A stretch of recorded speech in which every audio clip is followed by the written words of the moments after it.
তো হ্যালো বন্ধুরা, WhatsApp my YouTube channel. তো বন্ধুরা, আজকে এতদিন তোমাদের সাথে থাকতে পারি নাই। আমার চ্যানেল কিছু কাজ করার জন্য আমি টাউনে দিয়েছিলাম। তো আজকে 3 দিন পরে আমি চ্যানেলটা নেওয়ার জন্য যাচ্ছি। এলাকার কিছু ছোট ভাই বাদাদের সাথে যাচ্ছি। তো তোমরা দেখো, এখন আমরা বিশ্ব রোডে চলে এসেছি।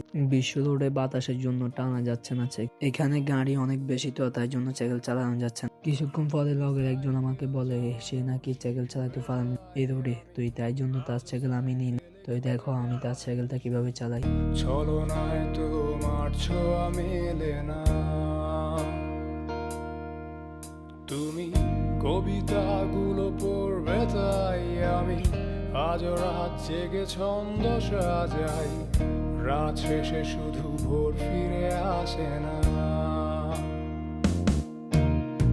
আমি তোমাকে বুঝিয়ে দেবই তাই ব্যাগে আজও রাখি ফিজিক্স বই, শুধু তুমি নেই তাই বইটা খুলি না।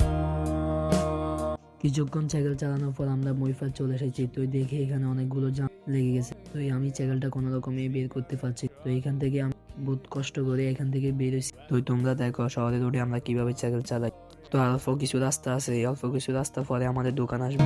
তুমি এত সহজেই ভুলতে পারো, অন্য কাউকে জড়িয়ে ধরো, আমি কেন? ফাইনালি আমরা দোকানে আসলাম। দোকানে দোতলাতে এসে দেখি আমার সাইকেলটা আগের মতনই পড়ে দিছে। এটা একটু কাজ করেন। আমরা দোকানদারকে বললাম ভাই সাইকেলটা কাজ করেন নাই এখন। দোকানদার আমাদেরকে বলল ভাই বসে, কিছুক্ষণ পর আপনার সাইকেলটা কাজ করা হবে। তো আমরা কিছুক্ষণ বসার পর আমার সাইকেলটা প্রায় হাত। তো আমরা দোকান থেকে বেরোই, আমরা বাইরের জন্য রওনা দিছি। দেখি আমাদের এখানে 8টা বাজে গেছে। তো অনেক রাত হয়ে গেছে। তো আমরা এখান থেকে ফেনী টাউন থেকে আমরা বাড়ি যাচ্ছি। তো রাতে ফেনী টাউন কিরকম দেখে আপনারা দেখেন একটু।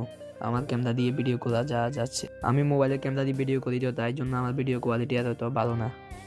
আজকে আমার গলাতে একটু সমস্যা, তো তাই জন্য বয়সটা এরকম হচ্ছে, ম্যানেজ করে নিয়ে একটু। তো এখন ফেনী টাউনটা দেখেন কিরকম সৌন্দর্য।